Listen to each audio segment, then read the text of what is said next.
Copper, bronze and verdigris, all in one video. Let's go.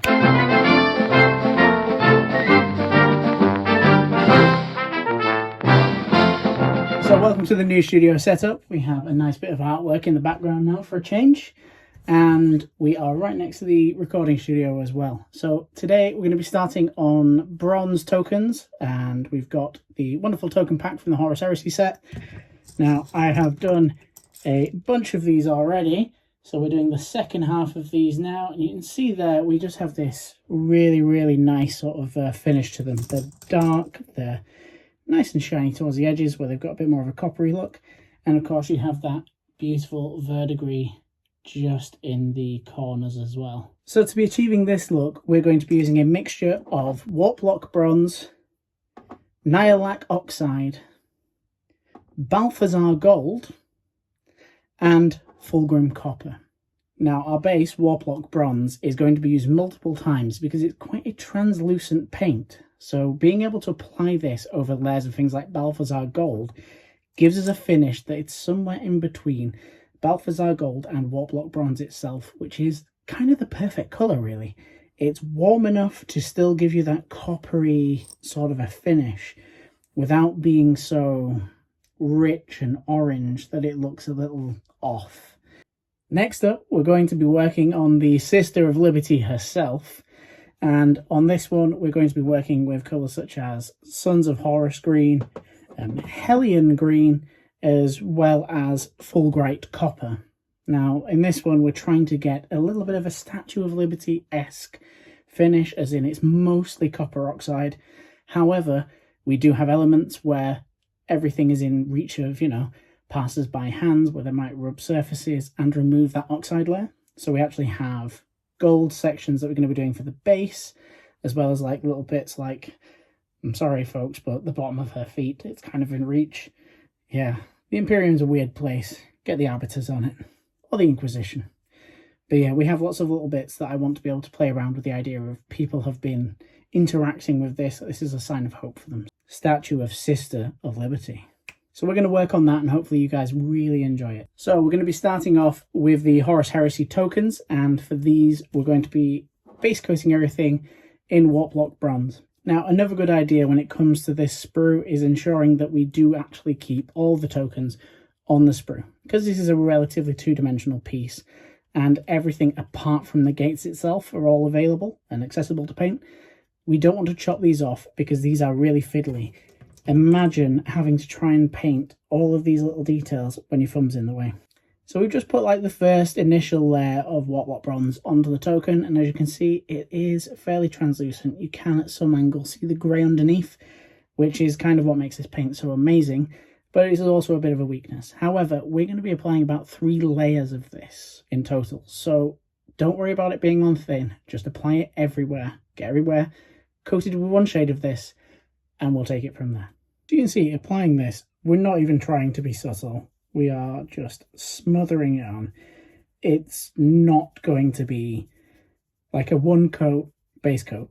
So our next steps, once we've finished the base coat of these with our Warplock bronze, is going to be our Nihilakh oxide.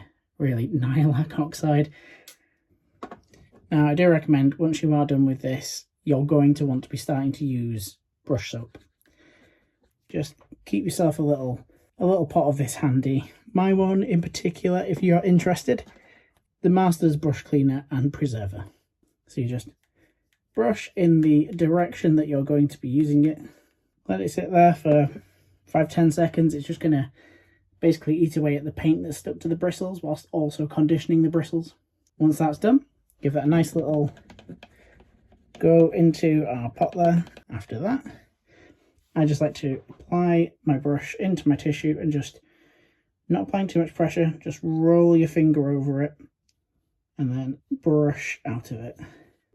If you're learning a lot and enjoying this video so far, please leave a like and subscribe to the channel. We have a lot of videos coming up, a lot of painting challenges, and if you want to help support this channel and help us grow even further, we also have a Patreon down in the description. Patreons are given access to the exclusive Discord, as well as a free automatic entry in addition to their own entries for the monthly giveaways as a big thank you, as well as some exclusive tutorials. So if you want to help out the channel, head down to the link below. Thank you very much. Next up, we're going to be starting the work on our statue of Sister Liberty. So we're going to be dry brushing over a layer of Sons of Horus green. This has had just one coat and it seems to be thick enough that it has fully covered all of the grey plastic. So really, really good. It's a layer paint, but it goes on like a base. So really, really nice. We're going to be dry brushing on top of this with Hellion green. We're going to be playing about with how thick we allow this to go on, depending on how we want this to look. The actual Statue of Liberty is quite bright, so I think it's not too bad an idea to get a thicker coat on this, because we can always knock it back, and we also have washes that we can add in as well. And I do plan on adding this back on to some of the copper details that we've done. So now we have fully dry brushed our Statue of Sister Liberty, and yeah, we're now having that Statue of Liberty-esque look to it. It's a nice lighter greeny blue. That oxide's coming off really nicely. Plus we have some magical elements there where the flame is magically copper still without any oxidization. We're going to go over some of the skulls at the base now with Nylak oxide so that we can rebuild up and have a more natural transition. So let's go at that. So I've done the maths on this. I still have 20 tokens and all the copper to do on here, so I'm just going to do it all with the good old trusty dry brush, because to be fair, there's a lot of bristles there. It can hold a lot of our special technical paint. So yeah, let's get on it. So you can see here we have applied our Acrylic oxide, so it's really concentrated sort of in the recesses. Outside of that, it's really thin, but it entirely changes the finish on the rest of the metal. Really nice product. Okay, so we've done our Nylak oxide on our Statue of the Sister of Liberty, and we've gone over the Sons of Horus paint as well, so the original base coat, just to add in a little extra lightness. And what actually happened is, again, using one of these, we'd used most of the material on the skulls on the base, and then I started to apply to the bottom of like the cloak, skirting, whatever you want to call that bit. And then started to find it was like almost working like a dry brush again. It had come so thin. And so I applied it to the wings. Now the wings have even more shading to it, all that brightness. It's really brought everything together. It's really good paint. And yeah, if you're going through this technique, I'd recommend it. Give it a try. Just goes on top of like your Hellion green just perfectly. You can also do things like Ghost Blaster green as well. Very similar, a bit harder to dry down because it is a bit of a thinner paint, but it'll give you the same results there or thereabouts. So just to finish off our statue now, we've just got our dry brush prepped, a bit of full bright copper. We're just going to highlight over some of the raised spots on the base. The idea is this is just the spots where people are most likely to brush it with their hands. Again, try and get the Emperor's good luck. So now we've done the copper details for the Statue of the Sister of Liberty, and we've added a few extra details to her face. So it's time for a mini reveal.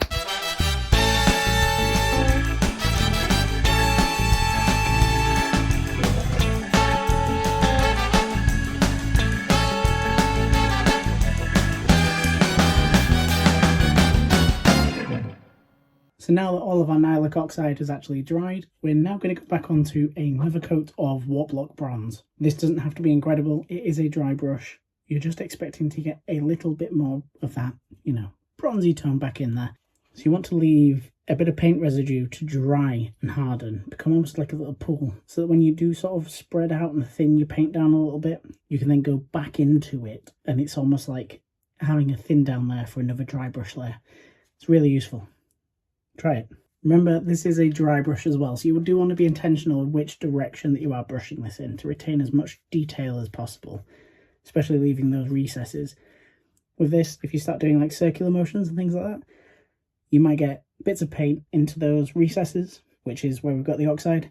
It's not a big deal. Not every single coin is going to have the exact same amount of oxidization. So you are able to get away with it a little bit, but if you can, leave bits of it in, because it is quite subtle. And it plays about with the light as well. we'll go through our currently dry brushed tokens. So over this, Balthazar Gold. That won't take us too long. You can be quite light with this one. You don't want to be particularly heavy. You just kind of want mainly the centre of all the tokens to be nicely coloured, so that when we go back over with Balthazar Gold, we get that transition of colour. So the Balthazar Gold is now on. If you wanted, you could leave it like this. They look really, really nice. But if you're willing to stick with me a little bit longer, we can make these look really, really cool. So for this next stage, Warplock Bronze, you want this as a really light dry brush. And essentially it's almost like an oil wash. We're just going to be dry brushing over and tinting, not painting, tinting the Balthazar Gold that we just put on. The end result is sort of a halfway house, but it's really, really nice because it changes colour depending on what lighting you see it in. So if you look here, you can kind of just about see the difference that we're talking about when you apply Warplock Bronze over Balthazar Gold. It's keeping a little bit of the colour, a little bit of that pinkness, that, you know, that warmth of the Balthazar Gold, but it's giving you that dark, worn copper look. And now we're going to finish it all off with some full grey copper. You're thinking the very edges of coins that your finger might just catch on. Just remove a bit of that oxidization. So don't go heavy, go very light. Let's get at it. Let's get this finished. Okay, so everything has been gone over now with full grey copper. We are looking at the finished article. I'm now going to get these matte varnished whilst they're on the sprue. Highly recommend it. Otherwise, it's a pain because you're having to hold them. Yeah, do it whilst they're here now. And then we're going to get them clipped off and get ready for the big reveal.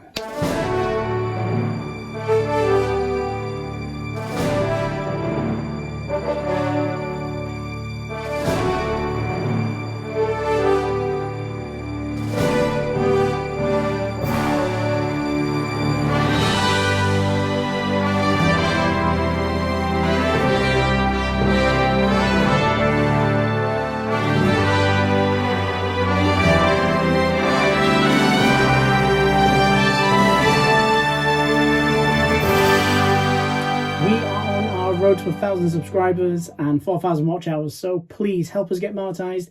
Like, subscribe to the channel. If you've enjoyed it, please leave a comment of what tutorial you want to see next. Thank you so much to our Patreons. They're the people who help keep the lights on, especially whilst we're not monetized. Thank you so much. Thank you all for watching, and I'll see you all in the next video. Goodbye for now.